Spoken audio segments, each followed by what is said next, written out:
അസ്സലാമു അലൈക്കും വറഹ്മത്തുള്ളാഹി വബറകാതുഹു.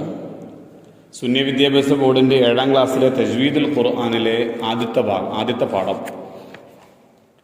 ഇന്നഹു കാന തവ്വാബ.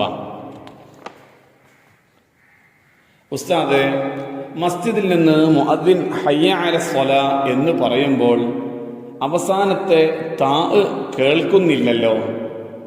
റാസി മോൻ ചോദിച്ചു. ഉസ്താദ്, ഹാ ഉൽ ലമീർ, ഹാ ഉ തൈനീസ്, ഹാ ഉ സക്ത്, ഇങ്ങനെ പ്രധാനമായും 3 തരത്തിൽ ഹാ വരാറുണ്ട്.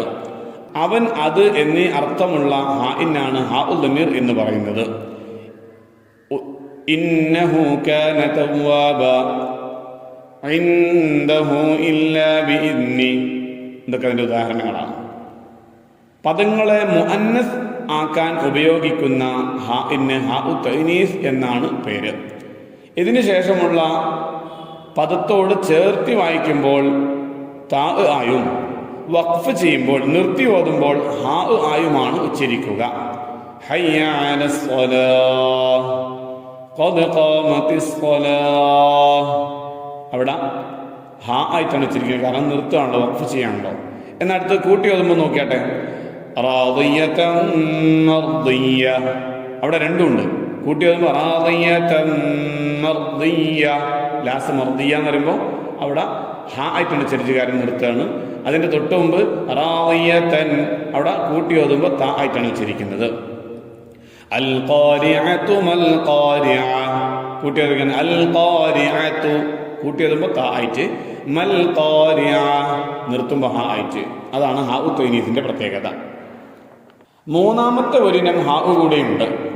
കിതാബിയ, ഹിസാബിയ, മാലിയ, മാഹിയ, സുൽത്താനിയ പോലെയുള്ളവയുടെ അവസാനമുള്ളത് സക്തിന്റെ ഹാവുകളാണ്.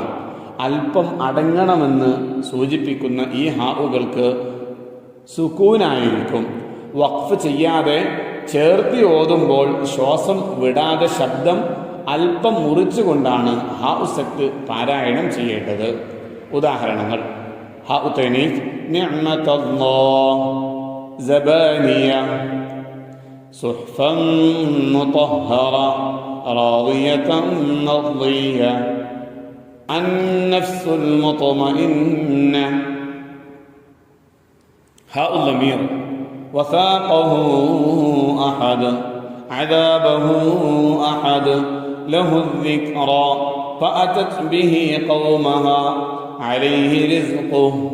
ഹാ ഉ സക്ത് കിതാബിയ, ഹിസാബിയ, മാലിയ, സുൽത്താനിയ, ലം യതസന്ന. ഈ പാഠത്തിലെ തദ്രീബാത്ത് ഒന്ന് പരിശോധിക്കാം. ഒന്ന് നസ്ലു, ചേരുമ്പടി ചേർക്കാം. ഒന്ന് ഹാ ഉൽ ലമീർ, സി, അദാബഹു അഹദ്. 2 ഹാ ഉ തൈനീസ്, എ, മൽ ഖാരിഅ. 3 ഹാ ഉ സക്ത്, ബി, ലം യതസന്ന. രണ്ടാമത്തെ വർക്ക് നുജീബു ബി കലിമത്തിൻ വാഹിദ, ഒറ്റ വാക്കിൽ ഉത്തരം എഴുതാം. 1 അവൻ അത് എന്നീ അർത്ഥമുള്ള ഹാ ഏത്? ഹാ ഉൽ ലമീർ. 2 പദങ്ങളെ മുഅന്നസാക്കാൻ ഉപയോഗിക്കുന്ന ഹാഇന്റെ പേരെന്ത്? ഹാ ഉ തൈനീസ്. 3 ഹിസാബിയ എന്നതിൽ ഏത് ഹാ ആണുള്ളത്? ഹാ ഉ സക്ത്. മൂന്നാമത്തെ വർക്ക് നുജീബു, ഉത്തരം എഴുതാം. പ്രധാനമായും 3 തരത്തിൽ ഹാ വരാറുണ്ട്. ഏതെല്ലാം? ഹാ ഉൽ ലമീർ, ഹാ ഉ തൈനീസ്, ഹാ ഉ സക്ത്. 2 ഹാ ഉ തൈനീസ് താ ആയി ഉച്ചരിക്കണം എപ്പോൾ? ചേർത്തി ഓതുമ്പോൾ. 3 ഹാ ഉ തൈനീസ് ഹാ ആയി ഉച്ചരിക്കണം എപ്പോൾ? വഖഫ് ചെയ്യുമ്പോൾ, അതായത് നിർത്തുമ്പോൾ. 4 ഹാ ഉ സക്തിൽ പാരായണം ചെയ്യേണ്ടത് എങ്ങനെ? വഖഫ് ചെയ്യാതെ ചേർത്തി ഓതുമ്പോൾ ശ്വാസം വിടാതെ ശബ്ദം അല്പം മുറിച്ചുകൊണ്ടാണ് പാരായണം ചെയ്യേണ്ടത്.